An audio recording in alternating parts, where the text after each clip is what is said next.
El Badalona va sortir força endollat i Manolo Bueno va avisar en un parell d'ocasions. I el bon joc dels de Manolo Márquez es va veure reflectit ben aviat en el marcador. Àlex García va fer una centrada precisa que Juan Carlos Ceballos va rematar de manera contundent, fent pujar l'1-0. La gran actuació del Badalona va continuar, amb un equip molt ficat en el partit i amb ganes d'agradar al seu públic.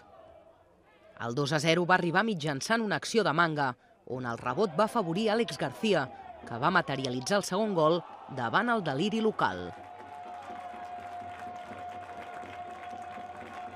Però poc va durar l'avantatge, ja que 4 minuts després, Roberto es va anticipar a tota la defensa i va retallar diferències. A partir d'aquí, la sensació que va donar el Badalona és la de no recuperar-se del gol encaixat, i amb el 2-1 s'arribava al descans. A la segona part es va veure un altre equip. El València va crear situacions de perill cada vegada que s'apropava a l'àrea de Marcos. Cristian empatava el partit després d'una altra indecisió defensiva, davant el desconcert dels locals. Els escapulats van perdre el nord i van ser incapaços de recuperar-se.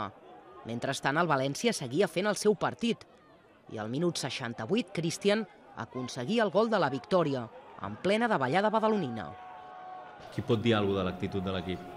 No. Avui tampoc podem dir ni tan siquiera l'excusa que utilitzàvem molts dies de que no tenim gol. Ens hem posat 2-0 per davant.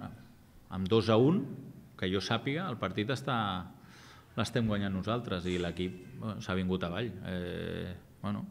Evidentment, si el principal responsable de la desfeta sempre és l'entrenador, llavors, si ens han donat la volta al partit, el primer culpable sóc jo, però després, torno a repetir que és una cosa difícil d'entrenar, perquè o es té o no es té, això.